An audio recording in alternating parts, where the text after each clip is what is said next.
This is going to be a quick husbandry video on the Poecilotheria ornata, or the Fringed Ornamental, which I believe is the common name. This is one of the larger species of Poecilotheria pokies, reaching about 9 inches.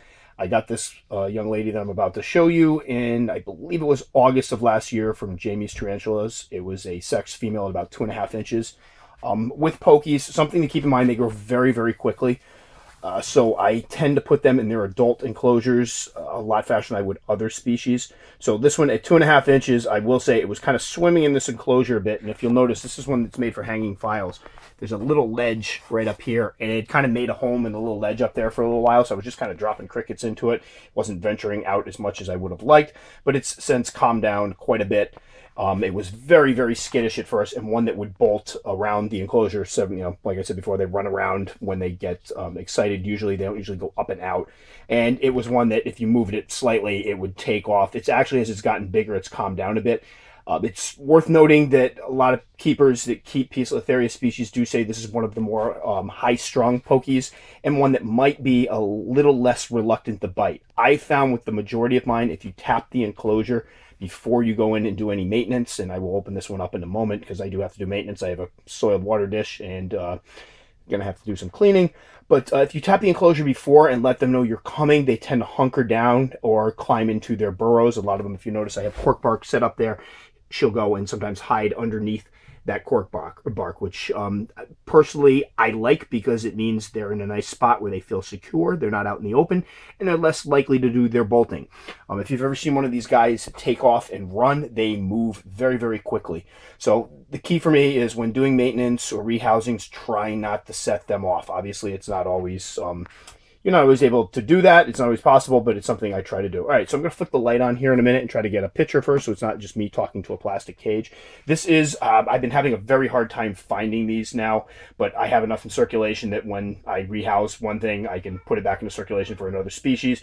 She'll be getting a larger enclosure. Now, what I've been using for the really large pokies is one of this size, and this one's going to be getting cleaned in a minute because she's been pooing all over the place. But this is my P. vittata. This one's a little bit bigger. I think it's closer to 30 quarts.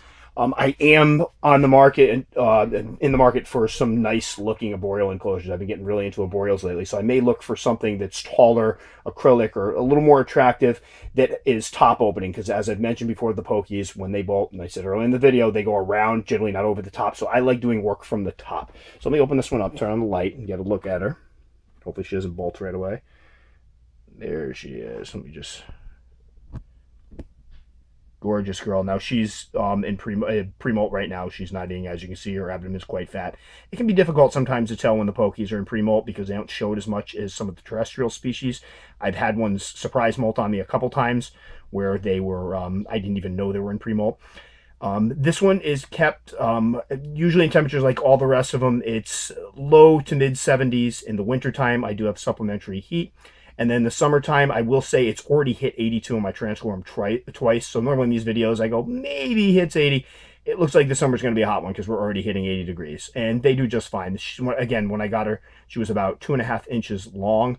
She's now, I'm going to move a little bit closer and try not to spook her because the last thing I need is this one running around. When I first got her, she was 2.5 inches long, and now she's pushing 7. With this next molt, she should be up there. So very, very beautiful spider. Unfortunately, you can't really see her colors right now because she's a little muted because she's getting ready to molt. So I'm just going to go and close this and let her rest in peace. These guys have been eating large crickets. I'll take down 3 or 4 large crickets. I'll drop in a week. I've also used hissing cockroaches. What I like about the hissing cockroaches is they can climb, and I do have a little colony of those. So when you put one in, they tend to climb up the side of the enclosure, which is great because they're going up the side of the enclosure, and these things find them very, very quickly.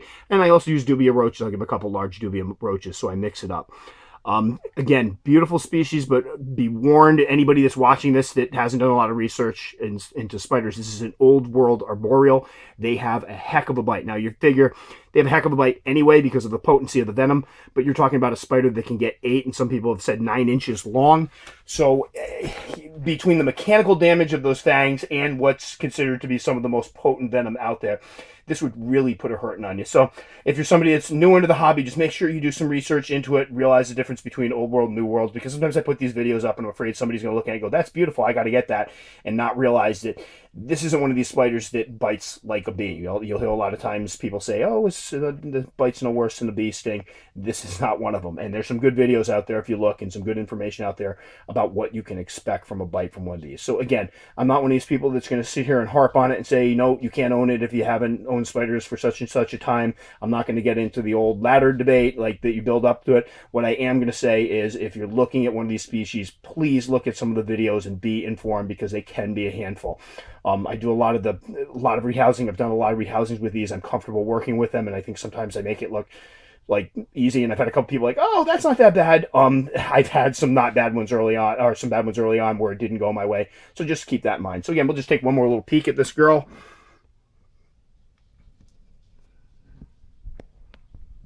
There she is. Gorgeous. Pure ornata. Let me see if I can zoom. There we go. I never use the zoom on this thing. Gorgeous, gorgeous tarantula.